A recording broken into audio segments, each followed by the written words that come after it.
نحمدہ و نصلی علی رسولہ الکریم، اما بعد۔ تزکیے کے حصول کے لیے اول بات یہ ہے کہ اللہ کے ساتھ بندے کا تعلق مضبوط ہو۔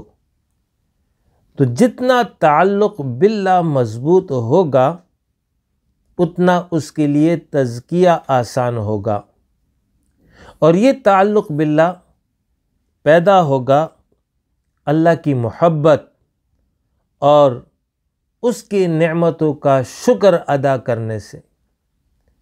اللہ رب العالمین کے انگنت احسانات ہیں، لہٰذا ہر لمحہ تو اسے اپنی زبان سے شکر ہی ادا کرنا چاہیے، لیکن ظاہر ہے کہ یہ اس کے بس میں نہیں ہے، تو جتنا بھی ممکن ہو وہ منعم حقیقی کے انعامات اور احسانات کو یاد کرے اور شکر اس کا بجا لائے۔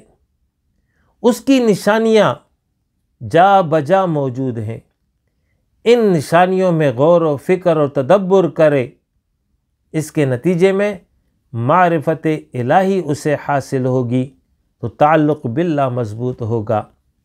ان فی خلق السماوات والارض واختلاف اللیل والنہار لآیات لأولی الالباب الذین یذکرون اللہ قیاما وقعودا وعلی جنوبہم ویتفکرون فی خلق السماوات والارض ربنا ما خلقت ھذا باطلا سبحانک فقنا عذاب النار۔ اس آیت میں یہی مضمون ہے کہ عقل مند وہ ہے جو آسمان اور زمین کی اس پیدائش میں اور کائنات میں پھیلی ہوئی ان اشیاء میں غور و تدبر کرتے ہیں اور اس نتیجے پر پہنچتے ہیں کہ یہ ہمارے رب نے اس کو عبث نہیں پیدا کیا، کسی مقصد کے تحت پیدا کیا، تو اللہ کے ساتھ تعلق مضبوط ہوتا ہے، اسی سے گناہوں کی بخشش مانگتے ہیں، اسی کی رحمت کے امیدوار بنتے ہیں۔ دوسرا ہے اطاعت اور اتباع رسول صلی اللہ علیہ وسلم۔ آپ صلی اللہ علیہ وسلم کی تعلیمات کے مطابق اپنی زندگی بنائے، ان کے معمولات اپنی زندگی میں لائے، ان کی تعلیمات کا بھرپور اہتمام ہو، اسی کے نتیجے میں اس کے لیے تزکیہ آسان ہوگا۔ پھر نماز ہے، نماز کی پابندی، فرائض کے ساتھ ساتھ نوافل نمازوں کا اہتمام۔ نماز قرب الہی کا ذریعہ ہے، نماز اللہ کے ساتھ تعلق کو مضبوط کرنے کا ذریعہ ہے، تزکیہ کے لیے مؤثر ذریعہ نماز ہے۔ اسی طرح روزہ ہے، روزہ حصول تقوی کے لیے، تو رمضان کے علاوہ بھی نوافل روزوں کا اہتمام ہو، پیر و جمعرات کو روزہ، ایام بیس کے روزے، یعنی 13، 14، 15 اسلامی جو قمری تاریخیں ہیں ان میں روزہ رکھنا، اس کے نتیجے میں تزکیہ ہوگا۔ زکوٰۃ کا اہتمام، انفاق فی سبیل اللہ کا اہتمام، دل میں اللہ کی محبت بڑھے گی، آخرت کی طرف توجہ بڑھے گی، دنیا کا حرص اور بخل، یہ اخلاقی ذمیمہ وہ جو ہے اس سے دل اس کا پاک صاف ہوگا۔ اسی طرح حج اور عمرہ، حج اور عمرے کے نتیجے میں تزکیہ ہوگا۔ قرآن مجید کی تلاوت، قرآن مجید میں تدبر اور اس کے نتیجے میں اللہ کے ساتھ تعلق، اس کے نتیجے میں تزکیہ، ذکر الہی کا اہتمام ہو، چلتے پھرتے اٹھتے ہر حال میں اپنے رب کو یاد کرے، تو یہ ذکر لسانی، زبان سے اللہ کا یاد کرنا، اس کے نتیجے میں تزکیہ ہوگا۔ زیارت قبور، قبرستان جا کر کے وہاں پر قبروں کی زیارت کرنا، اس کے نتیجے میں آخرت کی یاد آئے گی، موت کی یاد آئے گی، دنیا سے بے رغبتی بڑھے گی، آخرت کی طرف توجہ بڑھے گا، لہٰذا اس کا اہتمام ہو۔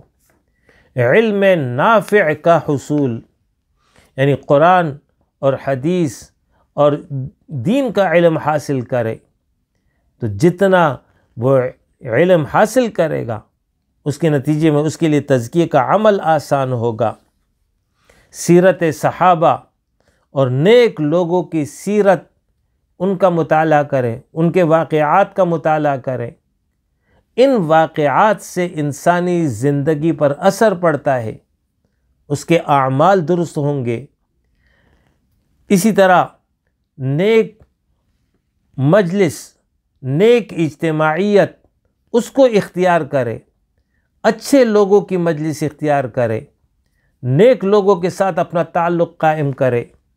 نیک شخص انسان کو نیکی کی طرف لائے گا اور برا شخص انسان کو برائی کی طرف لے جائے گا۔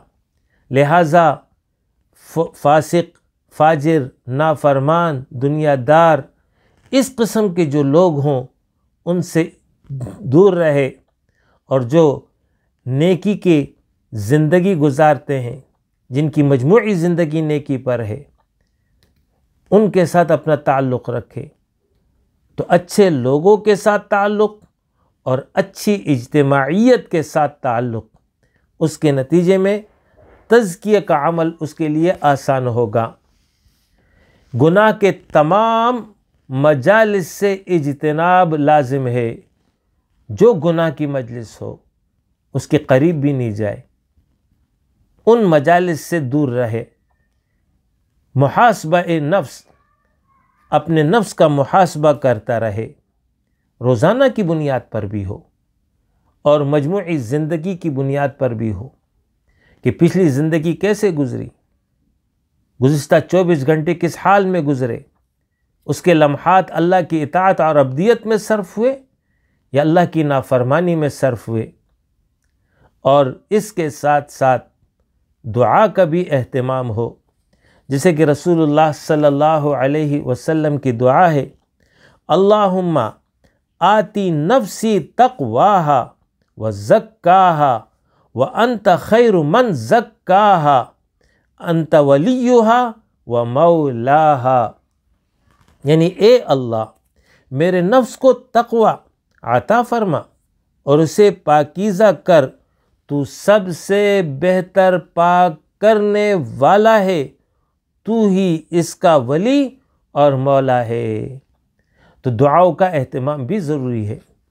تو یہ امور ہیں جن کو اختیار کرنے کے نتیجے میں تزکیے کا حصول آسان ہوگا اور گناہوں سے وہ دور ہوتا چلا جائے گا، پاک ہوتا چلا جائے گا، صاف ہوتا چلا جائے گا، اخلاق حسنہ، اعمال صالحہ سے وہ مزین ہوتا چلا جائے گا، اور اسی کے نتیجے میں پھر انشاءاللہ تعالی اخروی زندگی میں کامیابی وہ حاصل کر لے گا۔